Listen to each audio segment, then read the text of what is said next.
Sun cast a shadow, a digital line is coming over the mountain and over your mind. Double down your Bitcoin, hang on for the ride. We're moving into the future, one block at a time.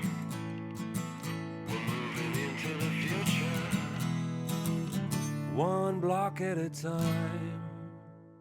So one of the questions that I get asked a lot at this point in my career, which is now 11 years in cryptocurrency and blockchain, is how did you start?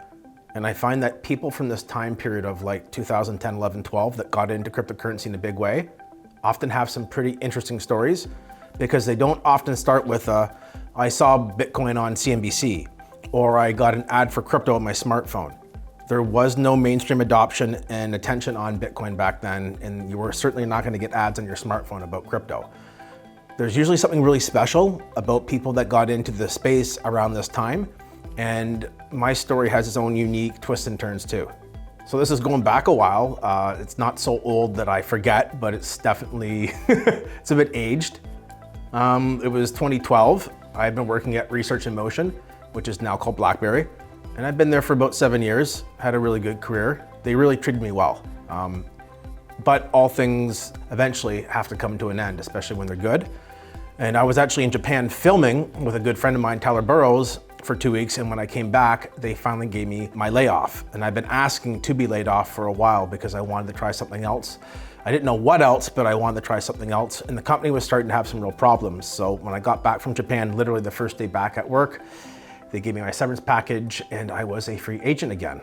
And this happened around mid-2012. So for the second half of the year, I was basically trying to figure out what else I was gonna do.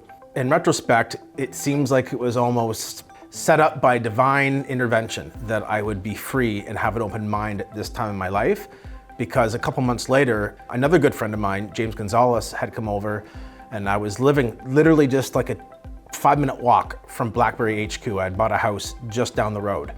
And it was a pretty popular place for most of my friends to hang out because it was so central. He came over and I was actually downstairs doing something, probably looking at different job opportunities. And he was talking about the financial system, fiat currency, the Federal Reserve, and my ears picked up on that because I've been a geek for money since I was a child. I was literally bugging my parents about what foreign exchange meant when I was very, very young. They probably thought it was kind of weird. But now I think they can see the progression of what ended up leading me into cryptocurrency, because I had such a fascination with different types of money. And when I heard about Jesse James, which is how I affectionately refer to him, when I heard him talking about the fiat money system, my ears perked up. And I actually got off my ass and went upstairs to talk to him and some of my other friends about that topic, because it wasn't something that came up very often in that group. So I actually sat down and started quizzing him on what he knew about fiat currency, the history of money, the role that central banks play versus like a commercial bank, all this kind of stuff that you geek out on when you want to learn how money actually functions and the difference between money and currency, which is another story.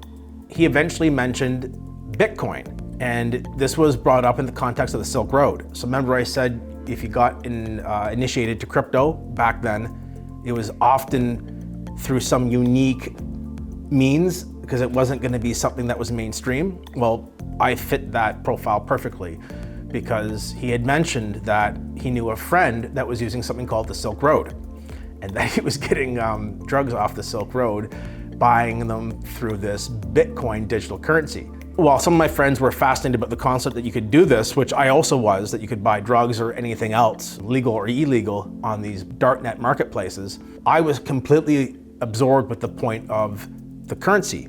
I wanted to know how this actually worked. Most of my friends were kind of happy to let that portion of the story go, and then James would progress it. But for me, I was still stuck back at the currency part.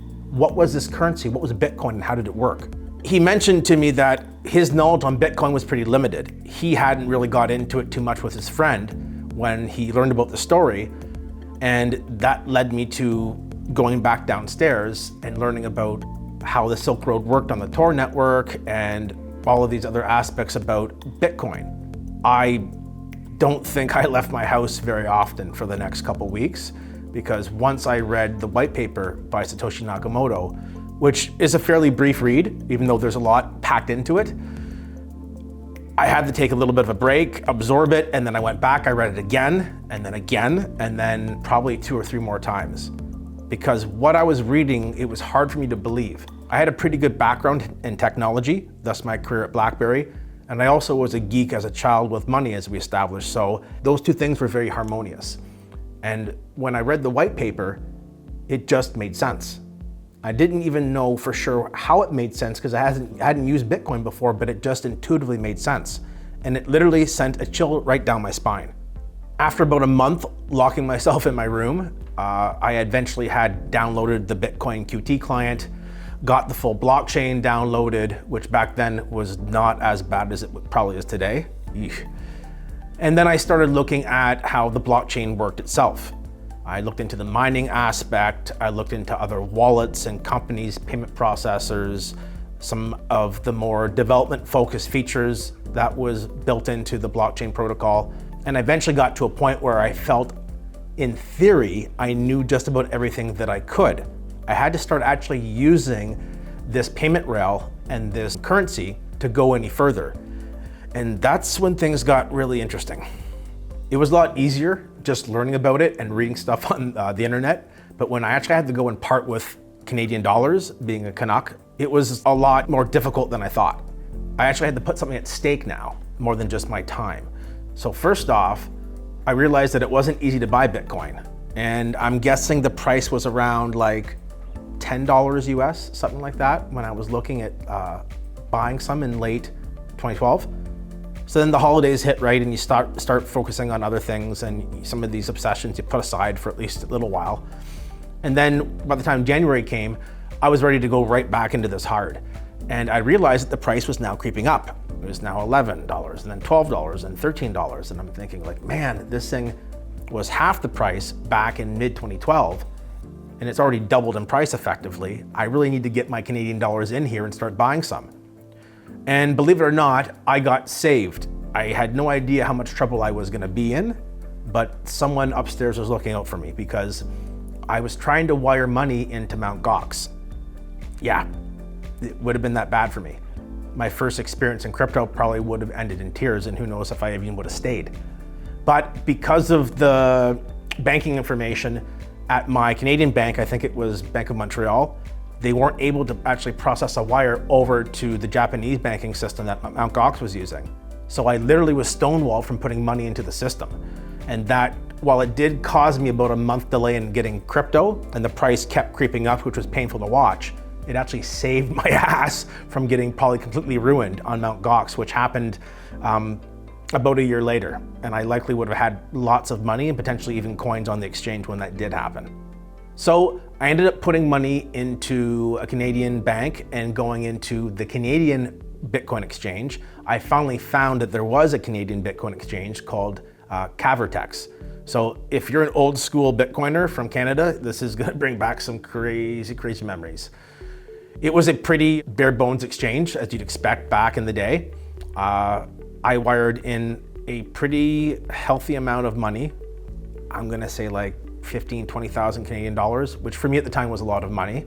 By the time I actually was able to get the money deposited into my exchange account, when you start there and you go all the way back to when I first started to try and get Bitcoin through Mt. Gox, literally like 2 months had passed. And the price had gone from like $10 and it was now at like $30, $35 US or something like that. And I was like, it was excruciating, because you're trying to get something to make this profit, and then the profit just keeps happening in front of you. So every day that goes on, I'm thinking, this is a worse deal. If this thing keeps going up, I don't want to put any money in because I've missed my opportunity. And then I'd go back and look at the white paper and say, well, no, have I really missed on my opportunity? Because this is so good and so potentially powerful that maybe I don't totally care as much. So I eventually did have my money deposited. I swear I was checking every hour to see when I get my account credited. And the first Bitcoin that I bought, and I've got the screenshot for it, is $49 and I think 99 cents Canadian. My money showed up around $45, And I sat there thinking, well, it's got to go down. It has to go down. And it didn't. And I decided if it went to 50 bucks, I'd just start buying. In retrospect, that sounds dirt cheap. But back then, remember, the chart only went up to present day, which was in early 2013. And it went like this, up, up, up, up, up, up, up. So as you saw this parabolic run starting, you had to start asking yourself the question of like, when is this thing gonna pop, and am I coming in at the very top? So I bought about $15,000, $20,000 worth of Bitcoin, and I started using it, and I found that it was a pretty good system. I really wasn't concerned too much about making money off Bitcoin, to be honest. While I was looking at the charts, it was more about getting as much as I could so I could start using it and spending it in different ways. I did want to make money off the investment, but it wasn't the most alluring reason that I got into it. It was just such a compelling offering. A payment rail where the currency actually runs on top of it all in one system, being decentralized. It was a beautiful thing to me. And now the theory of what I learned in the white paper was actually being played out in front of me as I used Bitcoin for different means. There wasn't a lot you could buy with Bitcoin back in the day, so I can't say that I really pushed the blockchain and the protocol to its limits, but it validated that this was a real thing and it really worked. So now that I had some Bitcoin and I was playing around with it, the next thing I had to decide was, what's my next move? Am I going to be getting into the industry as an entrepreneur because I had the opportunity to, I didn't have a job anymore? Was I going to just treat this as a hobby, play with it for a bit, and then actually go get a full-time job? Or was I going to start looking at this as more of an investment and try to make a career out of that?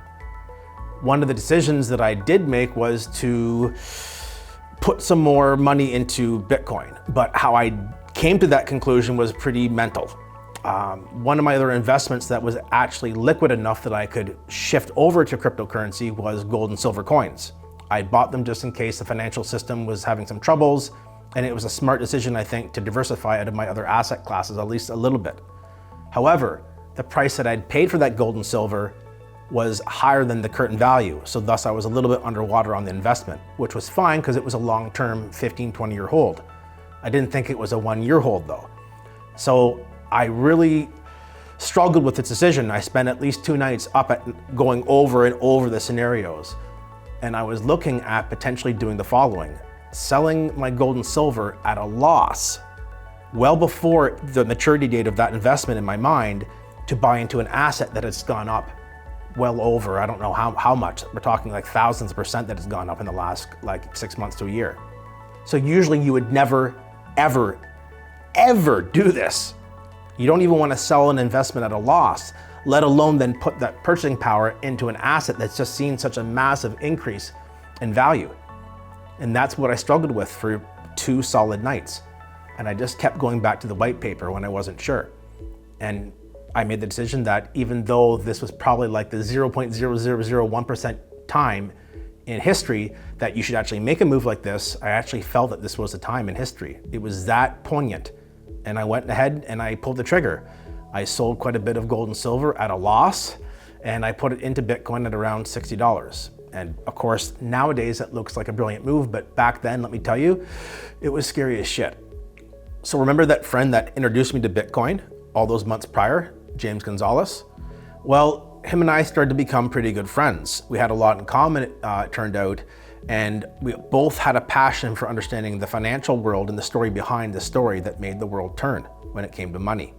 So naturally, as I got more involved in Bitcoin, I was sharing that information with James, and then he was even going deeper on that and starting to learn about more of the business side of the space, the companies that existed, what they were doing, how they were producing revenue, what opportunities were out there for us.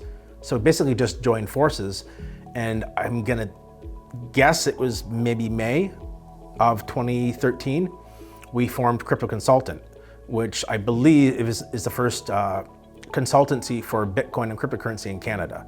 There were a lot of companies that launched that year, but this was one of the first that really addressed helping people at an institutional level and also working with people at an individual level. This wasn't just something where we were looking for big corporations because there weren't many that were going to get involved. It was really a way for us to share our passion and knowledge about getting people into the space, and then at that point they could figure out what they wanted to do from there. There's a lot of cool stuff that happened since Crypto Consultant that James and I got to experience. And I've gone on to do things on my own as well. I've built networks in the blockchain space. I've been a part of different crowdfunding campaigns. I've done a lot of stuff in the video content aspect about documenting cryptocurrency and the educational aspect. I've traveled for conferences. I've spoke at conferences. I've done a lot of stuff in the gaming space, a lot of stuff in the NFT space.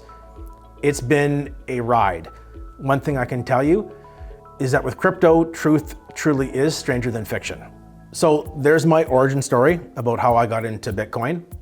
The only other thing that I can share with you is that in 2013 to about maybe mid 2014, once I decided that I was going to get involved in crypto in a big way, and because I had the time, and that's the key, I had some time because I wasn't working at a full-time gig.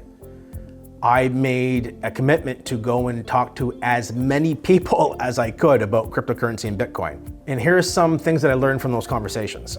The first thing that I learned, and it was probably a very helpful maturity aspect for my development in the space, was that you cannot help someone who's not willing to be helped. And I took that hard at first. I took it personal that I wasn't doing something that I should have. I wasn't learning the right way to connect with them, or if I just explained it in a different way with more passion or a little bit less emphasis on the technicals. But in reality, I was just fooling myself. Certain people are walking their own path, and it's not a better or worse path than yours, it's just different. And if you plant seeds and let those seeds mature into something that grows and blossoms, they will come around eventually. The second thing I learned is that people are often scared to take risk. And I have some fear about that too. Obviously, cryptocurrency wasn't one where I had a lot of risk tolerance, but I was a lot younger back then too. And I wasn't responsible for my own family and a lot of other things that come with growing up. However, I talked to people that had children, no children, 5 homes with mortgages, renters, and everything in between. It was pretty common. New things intimidate people. And I found a lot of individuals simply said, no, Jason, I'm not interested. Thank you for the opportunity. Thanks for education, but I'm happy and comfortable where I am. I don't want to rock the boat. And that's kind of a shame because the best things in our life usually come from exploring outside of our environment. So that's another thing I learned is that people are often adverse to change. The third thing that I learned is that when I was mentioning Bitcoin and blockchain and how it worked, there were a lot of people that were intrigued. But then when I described that there was actual barriers of entry to get into the space, even if I was going to help drop some of those barriers, a lot of people lost interest. It had to be easy and convenient. If it didn't have those two factors going for it, they weren't going to adopt the technology. And that taught me a lot because as I started building apps in the space, I realized if I didn't focus on ease of use, it wasn't going to work. On a final note, I find myself looking back in disbelief. The industry has grown so much since when I got involved in 2012 that it's hard to believe it's the same thing. But it is. It's just changed so much and had so much metamorphosis over year. Governments are now involved in a big way. Large corporations are now having an influence on the market.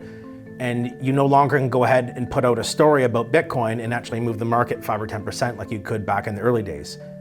Things are just changing, and I think that's a good thing overall. If you're hearing this and you actually haven't gotten involved in cryptocurrency yet, then you can probably guess what my advice is going to be. Take a serious look at it. It's a lot easier to use now than it was back then. And the best that's going to happen for blockchain and cryptocurrency isn't in its past, it's still in its future.